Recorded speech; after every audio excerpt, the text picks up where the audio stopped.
Hello, y'all. I just love that little jingle. So, welcome to Sipping Tea with Sabrina. In just a second, we will be sharing the tea, right, on getting grant ready. But if you've never met me before, I'm Sabrina Walker Hernandez. I started in the nonprofit industry 25 years ago. I started my company Supporting World Hope, which is a coaching and consulting company. I help nonprofit and mission driven businesses build relationships that increase revenue through strategic planning, board education, and leadership development. Okay, and today we're going to have with us Terecka Brown with Melanin Solutions LLC. Now, this conversation is going to be critical to get you grant ready, right? Whether you're a nonprofit or a small business. I'm a small business and I still have to write grants. And I absolutely hate writing grants. Let me be the first to say full disclosure. So that's why we have Terecka with us. So we're going to bring her to the stage. Hi, Terecka. How you doing? Good morning. Good morning, Sabrina. How are you? I am very well. I'm very well. So, Terecka, why don't you share a little bit about yourself and your experience? Okay, so like you said before, I am the owner of Melanin Solutions. I just launched a new nonprofit called Source Hub, and basically, I help for-profit businesses and nonprofit businesses and people who are just starting up, not knowing what they want, kind of understand what the foundations and the fundamentals are as far as getting grants, being grant ready, and then of course setting yourself up with the system so that you can make the goal that you have set for your business or yourself. So that's what I do. Well, bless you, because I absolutely do not like grant writing. So, um, when Terecka agreed to do this, I promised that it would be about 45 minutes, right? So we all busy people, but this is an important topic. So we are going to get into the questions, and Terecka, along the way, if you want to add anything, feel free. And then at the end, hopefully, if we have any questions from the audience, we'll take some of those questions. So, my first question to you is, what are the fundamental components or the criteria that organizations need to fulfill to be considered grant ready? Oh, I think we lost Terecka. I know she was having some tech difficulties, so we're going to let her come back on. Um, we asked for grace. So I can tell you from my point of view what grant ready is. As you know, I don't like grant writing, but I'm going to let Terecka share with you what that is. And we're going to give her grace, because this is what you don't know. Terecka has moved into a new house. Her everything is unstable right now. And I'm just Yes. so fortunate that she said yes to this, and added additional stress to her life. So we're going to give her grace throughout this process. What she said to me is, girl, I have boxes looking at me. I do. I do. So we're gonna get into it, Terecka. Don't worry about it. I will flow with you. If we have some more Okay. technical stuff, I can walk through it, because, like I said, from a person who hates grant writing, I can tell you why I hate grant writing, which probably means, it's the grant ready piece a lot of times, especially when I started my small businesses. So, what are some of the things that people need to have to be considered grant ready? Well, first, you need to have your business in order, and that means startup, LLC, nonprofit, all of your paperwork. Go to your Secretary of State, get registered, get your EIN, make sure you have a bank account, all of those things. You need those things to actually start up your business. But when you get into the grant process, you need to make sure that you have a plan. What is your program? What is your project? What is your initiative? What are you offering people? What are you offering to your audience? Who are you targeting? All of that information needs to be written in a plan. And then of course you need a budget. What are my expenses? Where can I find revenue? Have I received donations? If you're a nonprofit, if you're a for-profit, are you tracking your profit and loss? All of those good things need to be in place, because when grantors go and they look at your application, they're going to want to see that additional information that you're going to have to add on to that proposal that you write or that you submit. So it's just very, very important that you set a solid foundation and that you have those key necessities, which is your budget, the business in order, and a plan. Those are the main three: budget, business, and plan. If you have those three in order, I'll say that you're 80% grant ready. All right. So what steps? So you said budget, business, and plan. So Yep. if they don't have their budget, if they don't have their business, if they don't have their plan, what steps can they take? Right? So, some of the steps that you can take if you don't have these things in order is, create a checklist. Go and find out what it costs for you to start your business in your city and state, wherever you're located. Here in Texas, it's only $20 to set up a nonprofit. $20, and then of course, if you don't expect your business to or your nonprofit to be very profitable in the beginning because you're doing more community work, it's going to cost you about $275 just to get that 501c3 status. And then if you want to start an LLC or S corp here in Texas, it's about $365. So you want to get at least $500, right? And get your EIN and all that stuff and go set up that business. Those are the first things you want to do. And then you want to get with someone that can kind of give you the background on the necessary paperwork. I always say go find a business that does something similar to what you're doing and talk to them, network with them, figure out what they're doing, what works for them, what doesn't work for them, and then go back to the drawing board and implement your plan.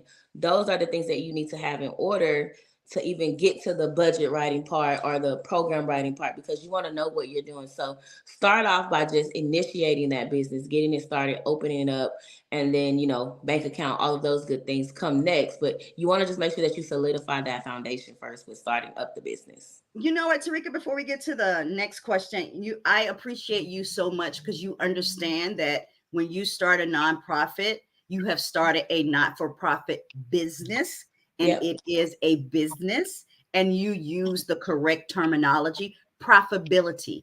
A lot of people go into this thinking, oh, my nonprofit can't make money. And that is like the furthest from the truth Right. that is possible. So thank you for coming in here with that mindset and sharing it with the people. So in your opinion, what role does strategic planning, because you said that, play in preparing an organization for successful grant applications? Well, I think that when it comes to, strategic planning in your organization to even get grants, is that you have to know that there has to be a system in place for you to even be recognized. Grants are competitive.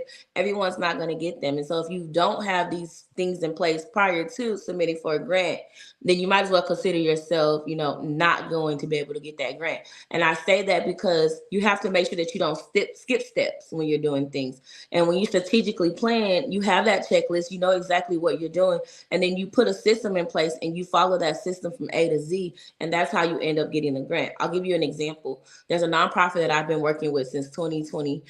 We met in the pandemic, and when I met her, she told me, she said, hey, I have this nonprofit. I haven't done anything with it for 12 years. My mother left it to me, and there's just a lot I don't know. So the first thing we did in our strategic plan was gather anything that her mother had left behind as clues as to how to operate the nonprofit, put the paperwork in order, read over the bylaws, read over everything, and then we realized what it was she wanted, and then we had to go in and make sure we did a lot of name changes and changing up everything because it was already a nonprofit that we're revamping.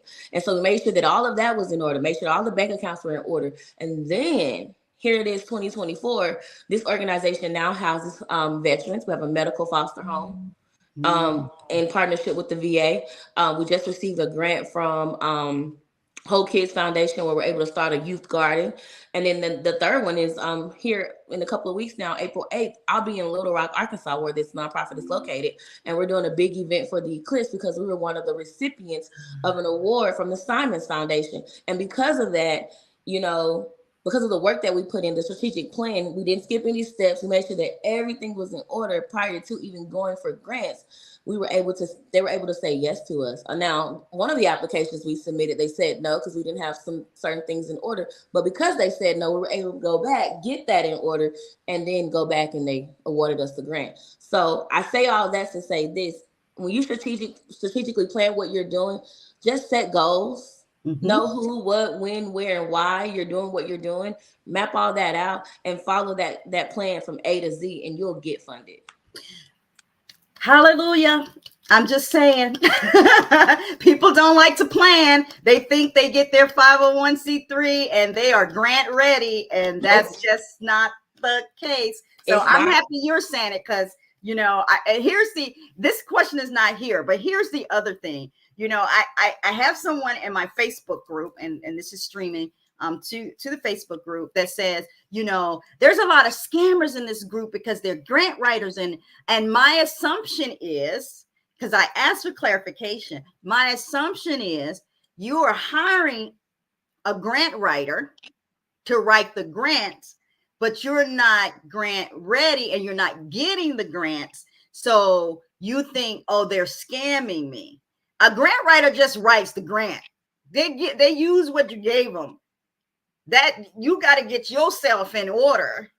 Mm-hmm. And when Terecka, not here, but I want to talk about this. So let's say if someone came to you, just like the person from before, and says, "Hey, I want you to write grants for me," and they don't have a plan, they don't have their business in order, but they're insistent that you write the grant, and you write it, and they don't get it. They did not take your advice. Is that a scam? It is not. It's not a scam because number one, like you said before, the grant writer is not obligated to, delve down into your brand and business and see what you have and don't have, especially if you're, insisting that we write the grant. So they're not going to do that. They're going to say, hey, okay, where's the grant? Give me what you have. And my fee is this. And most grant writers, they're going to want their money up front. A lot of people want to pay on the back end. That's illegal. And then secondly, you want to make sure that you're working with someone that is also not only a grant writer, but they're also a consultant in business or nonprofit, whatever it is you're doing. Because when someone comes to me in that nature, and the first thing I'm asking them is, well, are you grant ready? Like, do you have this, and that? When they tell me no, I said, well, you're not ready for a grant. You need to go and do this, and that. And I can help you do that. And here's my fee. So pay me to help you get grant ready. And then when we go and submit the grant, no one will be upset because you're going to more than likely be awarded, right? If we have all of our ducks in a row. And then if you're not awarded, you still have a foundation set so where you can go apply for more grants. That's So right. just Thank because you you. submit for one grant, you're gonna have to apply for about 10 to 20 grants just for someone to even say no. Okay. So sometimes they don't even respond. Exactly. You don't even get the courtesy of the you're not funded. Exactly. And when they say that, that means whatever you submitted was good. It's just that they didn't have enough money to fund what you had. So you need to go find someone else and submit that proposal to them Yes, the you can same way. repurpose the content. You can Absolutely. repurpose it. So you are preaching the language, and this is why you can't pay me enough money in the world to write a grant. So what are some of the key elements that should be included in a compelling grant proposal to increase the likelihood of success? Well, for one, you're gonna have to give statistics, right? Because when you're writing to these grantors, 9 times out of 10, they don't live in the communities that you're serving, right? So you need to be able to tug on their hearts and let them know, like, hey, this is a cause that is unheard of. This is something new. We're creating change, and this is why. And here's the statistics on that, the data on that. And then the second thing is you need a call to action and a need statement. This is what we need. It's a right now need. And then you also want to let them know what you're already doing, what you're already providing. That's why it's so important for organizations to have websites, take photos, videos, post content, because these grantors, they're going to go look up the such and such foundation and see if they're really doing what they're saying they're doing. And if I look you up as a grantor and I can't see that then I'm going to put you to the next pile because there's 10 other applications who have websites and I can see what they're doing. And then another thing is you want to be able to tell these people what you're going to do with their money. A lot of people think that you get these grants and you can go and do this and do that. No, the money is supposed to be spent where it needs to be spent. And then you need to have a system to how you're going to track that spending as well. Preach, You don't girl. even submit that to them. That's just something for yourself because they're going to come back and say, can you show us what you spent the $50,000 on? And if you don't have a system, you're going to owe that money. So the most important elements is basically that system. And when you're writing that proposal, you want to make sure that your executive summary, which you write last in your proposal, just rounds up everything in brief because some grantors aren't even going to read the whole application. They're going to want to see that executive summary. And if it sounds good, then they'll dig deeper. And the longer you can take their attention on your proposal, the more likely you're going to win that grant. So you want to make sure that you're tugging on their hearts. You also want to make sure that the information is there. You can direct them to the proof. And then you also want to make sure that your summary, gets their attention so that they can actually go through the entire proposal. Girl, you fire. I'm telling you right now, if y'all are not listening to her, you should be, because she is preaching the gospel. I did it for 20 years, and this is exactly, she's telling you the truth. So if you know anything, you'll be taking notes, or you're going to go back and listen to this very, very carefully, because we've covered some golden nuggets. Terecka has said business. She's talked about planning. She's laid it out. And all you have to do is listen to this and follow the lead. So, how important is storytelling? You kind of went already into this, but tell us even more how important storytelling is. You talked about statistics, you talk about, land that out, but how important really is that? And what strategies can organizations use to really effectively convey their impact and mission? You talked about statistics, you talked about tugging at the heart, but how do you tug at the heart and use statistics? Well, it just goes back to what I said before with the who, what, when, where, and why. So the who are you helping? Who are they? That's part of the story. Who are these people? Who is this community? Who? And then the what are you doing? What is the issue? What is the cause behind this? What inspires you?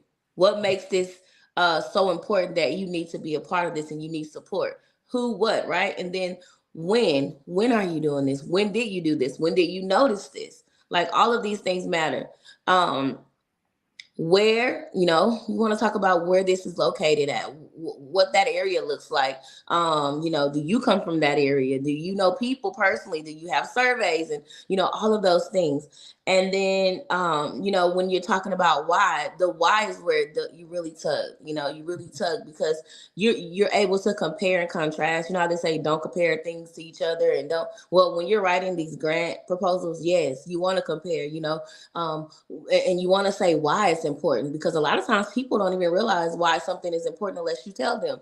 And so when you're telling the story, you want to paint that picture to where when they're done reading the proposal, it's on the back of their minds. Like, when they go home, they're talking to, their families about this grant proposal. Because most of the times when you write grants to private foundations, these are families. These are people that have been around each other for a long time, and they know each other.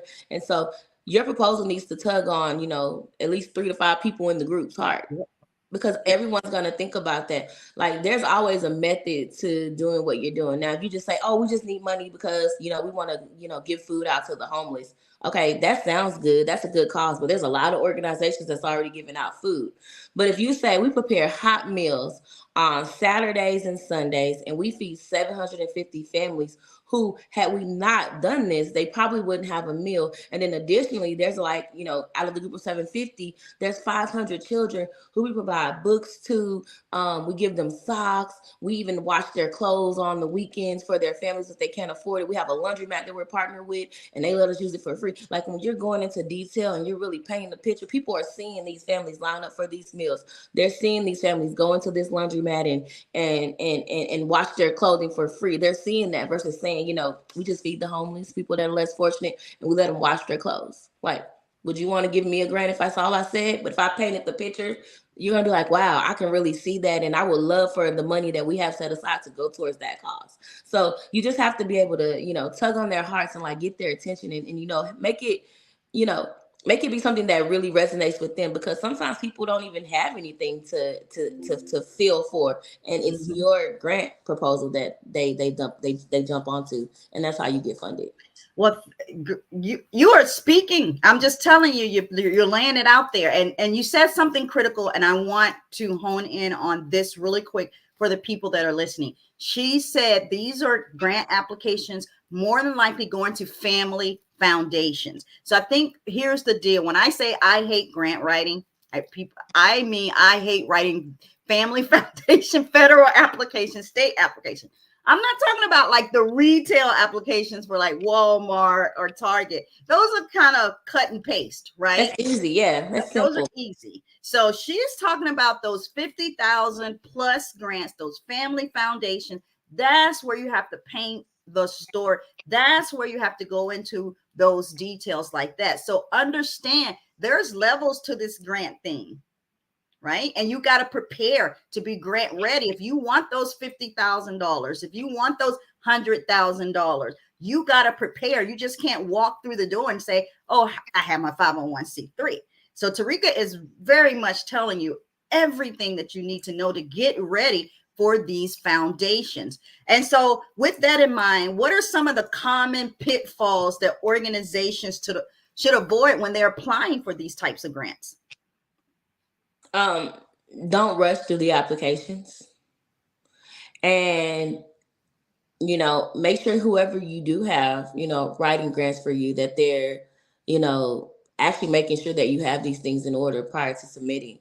And don't waste time on, trying to, figure out, if you're going to get the grant or not, but more so hone in on, taking the time to actually paint that picture and write that out before you even go into the application. And another thing I would say that a lot of mistakes that nonprofits make is that they don't have their boards and stuff in order. And, because of that, there's nowhere to even, see the reason behind funding the organization. You want to make sure that you have a support system in your organization, because someone needs to be able to be there to help you manage funding if you get it. And grantors are going to look for that. If you say, I'm just a one-man organization, then they're going to say, well, where's your team? Who's helping you? And so if you don't have those things in place, your volunteers, those type of things in place where you can show it, because they ask that question sometimes on the application. How many volunteers do you have? How many, employees do you have? Because nonprofits run businesses too. If you don't have those things and you're saying, oh, it's just me, then they're like, I'm going to give you just $1,000, $100,000. Who's going to hold you accountable? Who's going to make sure? They're looking at all of that. And so don't skip steps. Like, that's the most important thing, because a lot of nonprofits do that. And the the most, I just thought about this, Sabrina. One of the most important things that I've noticed about nonprofits and some of their mistakes is that they don't go and get the information themselves either. They don't make themselves knowledgeable. When I'm writing grants for people, I actually send them the grant and I say, hey, I need you to review this grant so you can know what's expected of you, because I can write it and you get it. But if you don't follow the directions, don't call me talking about I didn't know. No, I sent you the grant so you can review it for yourself. Just because you have a grant writer, just because you're setting yourself up for success by adding on a team, make sure that you, the owner, you, the executive, knows what's going on. Make sure you understand what's expected of you, because a lot of times people are just looking at, like, can I get a salary from this? How much money are they giving out? No, like, what is this for?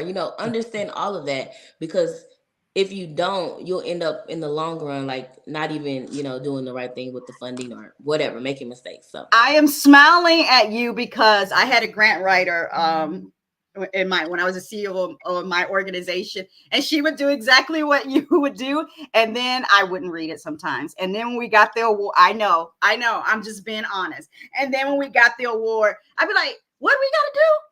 Did I approve that? And she's like, yes, I sent you the grant application. So then I would have to reshuffle and go, okay, this is how we got to do this. This is how we doing this. And I'm like, okay. So I learned that one the hard way, because a good grant writer, they will write that grant and they will submit it and they will repurpose it to several foundations and it will get funded. And so you need to, as a CEO, don't just, like you said, don't just hire them, because eventually you're going to get that funding. You need to read it. That is such a critical point. Thank you for sharing that. What are some of the other best practices that you can share about, getting grant ready or outside and securing funding outside of CEOs read your grant applications? Know your mission and your vision. Know what you're currently doing and where you're trying to see yourself, because you don't want to waste your time, applying for small grants, playing small. Oh, I'm just trying to get a quick $500. I'm just trying to get I see that this was $2,500. know what you're currently doing. Your mission should be what you're currently doing. And then your vision is where I want to see my nonprofit in 10 years. And if you want to see your nonprofit in 10 years, like the YMCA or these big organizations that's been around for years, you have to continue to build. You have to continue to grow. You have to continue to learn, train yourself, educate yourself. Do all of these things so that you can be successful in what it is that you're doing in your organizations, and you can be successful with the funding, and just make sure that your team that you're working with, they're equipped as well. That's very, very important. And I learned this on yesterday. There's going to be some core people, right, that you can Mhm. really, really trust and work with, and they're going to know the history and the mission and the vision behind what you're doing. But there's also going to be people that are going to come along the way and try to like tweak things and change things. But just know that every interaction that you have is for a reason. Even with the grants that you submit, if they tell you no, don't get discouraged. Find out why they told you no. Go back, because sometimes they'll say, hey, uh, even though we love your proposal and it was really good, we're just not in alignment with what you're doing. Make sure that what you're asking for is in alignment with what these grantors are doing, what these organizations are doing, because that's going to help you, and that's how you're going to be successful.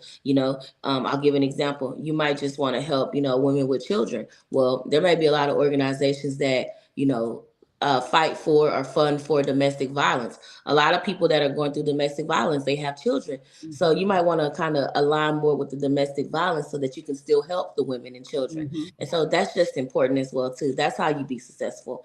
And make sure that if you are like a minority business, I have to say this, that you have all of your certifications. If you're a woman-owned business or organization, go get certified, because there are grants only for certified organizations. And you might say, I am a woman-owned organization, but you're not certified as a woman-owned organization. So technically you don't qualify. Right. So make sure that you are ahead of the system, because I'm telling you, there's systems in place to stop you, and you just have to make sure that you're ahead of the system and you cross your T's and dot your I's. So Girl, you are preaching. You said a couple of things. One, you talked about the board, right? So here's the deal, because this is where I shine. You said it out of your mouth. Some of these foundations, they want to, they do, all foundations want to know about your board because they're your team. But the question that's come up repeatedly that I've seen on foundations application is 100% of your board giving to the organization?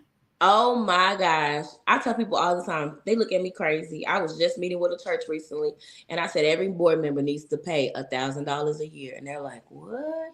I said, well, let's do it like this. I said, there's 4 quarters in the year, break it up, $250 a quarter. I said, but that is your first initial access to funding for the Yes. year. Yes. And So foundations are looking. Why would they give to you if your if you board can't give doesn't to give? yourself, It's just common sense, right? yep, But we yep, have to say these. The other thing you said is, thank you for breaking down that $1,000 to 250 a quarter. The other thing that you said is you need to educate yourself and your core team. That's a lack. They want to know that your organization has professional development, that you are investing in the training of your people. Why would they give you $50,000 or $100,000 or 250 and you don't know how to manage those funds? You have yeah. to know how to do that. So that means when they look at your budget, they need to see that you're investing in professional development, And right? another thing, Sabrina, I want to say to that, make sure that your board members are not just like your friends and family You're either. back.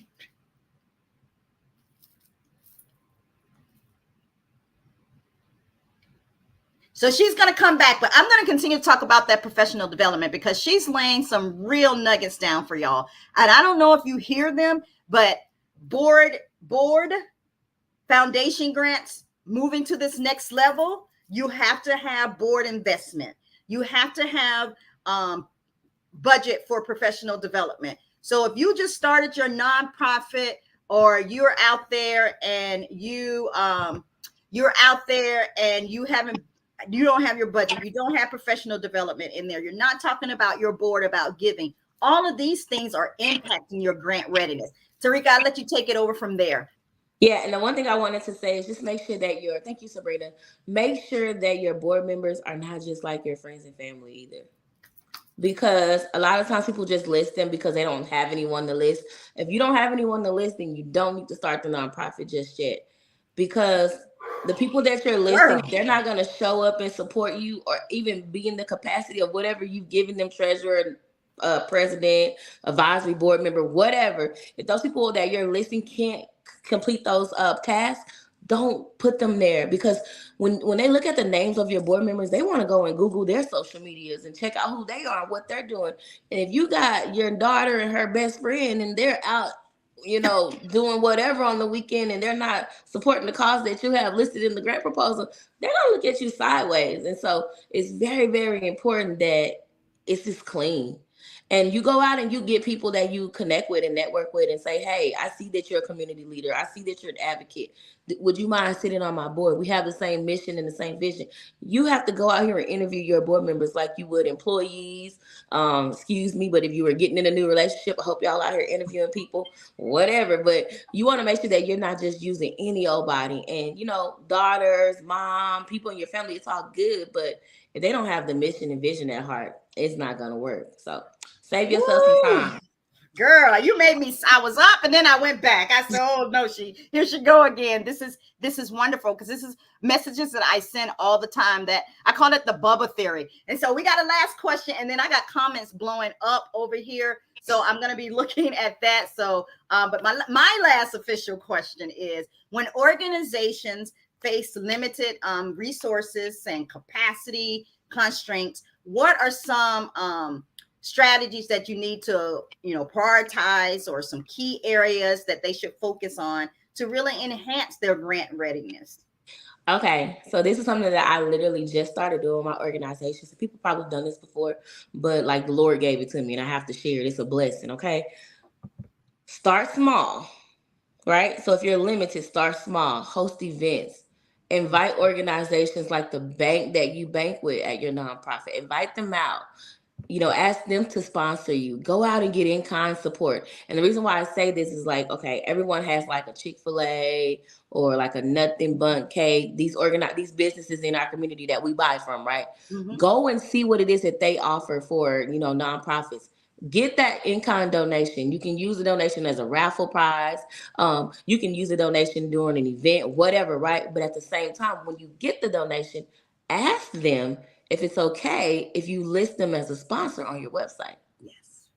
Okay? Because when you list them as a sponsors, now you got all these people that supported you on your website, Walmart, Target, whoever, whatever. And you go to these corporate places next, step by step. They're going to see that all these other places supported you. And they're like, well, if they supported them, I'm going to support them. So you just have to build up. So start small. Ask for in-kind donations. In-kind donations are not monetary. They're just like, whatever, gift cards, whatever that company offers. They give you those things. Free hotel stay, whatever, whoever you go to. Get all of that good stuff and put that logo. Ask to put that logo on your social media, your website. List them as a sponsor. And then when you go and you start to play bigger, you can, use that as like, a pawn in a sense. That's what I like to call it, like a pawn. Yes, I am loving the way you are delivering this information. And we do have several questions here. But I am going to say this. I'm trying to follow the script, but girl, you got me so excited here. Like, there are some questions over here. We're gonna have the time to take a couple of them. Okay. So let's go with this one. It says, what have you been providing nonprofit services for a decade, helping the homeless, but only got your 501c3 a month ago? Is that grant ready? I went on to say there are minutes, customers served, money raised, separate accounts with a decade of data. What are your thoughts? Well, what I would say is that it's time for you to really get to running and moving. Treat that data or treat the 501c3 as if you had it for 10 years already, right? Make sure all of the data, everything that you've compiled, all of the resources, all the people that you've helped, everything that you have, make sure that it's in order, it's visible, your website is good. Get you a website person to fix it up, get everything there, and then go back and whatever programs you've been offering for 10 years, go back and write them up, put them in writing. Mm-hmm. Get you a template. I'll share a template with Miss Sabrina later on today, and then she can post it in the group. Get you a template, write out all those programs and everything. And yes, if the budget's there, go apply for grants because you already have proof of concept. You've been doing it for 10 years. The only thing you are missing now is the funding. So it's time to go get the funding. But you got to make sure that all of the stuff that you have is in order. Because just because you have it doesn't mean that it's in order. Amen, sister. Here's another one for you. Should the organization do homework to identify funders who are a good fit, or is it the grant writer's job to ID the prospects? Well, it depends on what you're paying the grant writer because I offer package. Boom. You can bring me a grant and I'll say, okay, for this grant it's this much. But if I have to go find the grant, that's a whole nother thing. Yep. This is grant writing it's a business, and that's called research, and it takes a lot of time to do the research and the alignment, and then this is why I don't do grant writing, Terecka. This is why. So here's another one. That's a great answer. Please, okay, here we go. We'll take this last question here, and I'll check some other areas to see if we have questions. But this one says, please address thanking a funder. How much, how often, in which ways? Well, most of the time when you find out that you've won a grant, you're probably going to reply and say, thank you, I really appreciate it. So that's one way, just replying and showing your gratitude for receiving the grant. And then another thing is just shouting them out on your social media platforms, shouting them out whenever you're, hosting the event or doing the project program.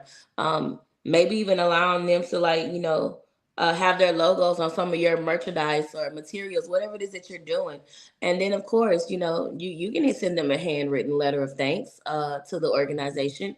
Those ways are more than, great ways to do that. And if you can go the extra mile and think of something unique and different, I say do it. And I believe that a couple of thank yous is good. Thank you for awarding me the grant, and then acknowledging them later on, when you're doing something, because a lot of times these organizations, they just have to give the money out. And so they're not expecting anything in return. So just, a simple thank you is good. Yeah. I truly believe that. But I also will say this to you. When people ask that question, I want to make sure that they understand that, yes, it's a foundation, but foundations are run by people. And so you want to thank the people behind the foundation. And there's no such thing as overthanking. Just like Terecka said, send that thank you letter. Put their logo on social media. Put their logo on your website. Put their logo in your annual report. When you send the final report, you say thank you. So that's already 5 thank yous right there. I say for every 0 they give you, give them a thank you. Yeah, I like that. Okay, I need to take a note. Yeah, because at the end of the day, they have a choice, like you said, about where they give their money. So for every 0, that's a thank you, and map out how you're going to thank them. So I will look here. We took out 3 questions. We're good on that. So I'm so thankful for the information and how you shared the information. It really was, if people are not listening and taking this in, it's because they don't want to hear what it takes to get grant ready. They want to live in that bubble where, I got my 501c3, so I'm grant ready. That's their choice. You have really laid out a path for people to take. And so I thank you for that.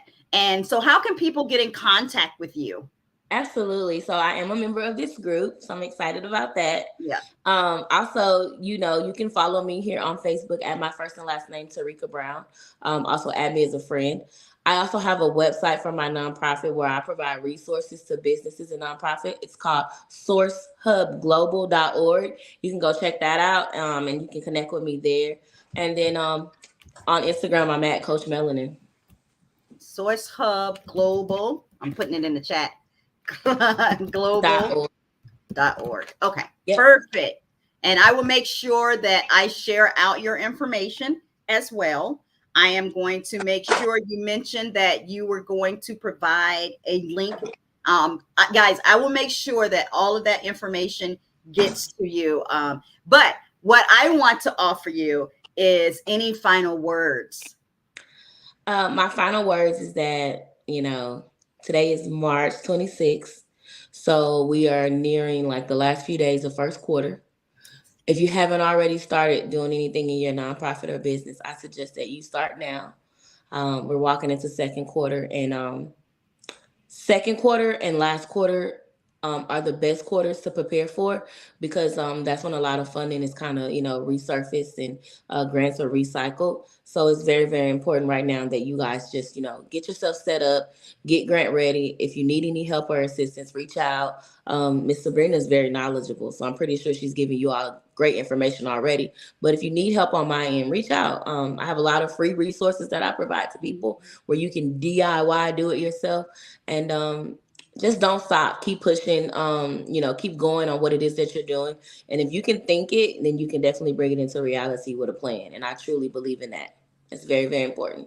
Thank you, Miss Terecka. I tell you, I am so in awe of the fact of your skill set with grant writing, because I know that it is not one of my favorite things to do. Okay, and you are seem to be very successful at that. So I want to encourage you also, when Terecka is talking about getting your board in order and some of those resources that you need. You can visit my website at www.supportingworldhope.com. I have a free VIP resource library with some of these documents in it.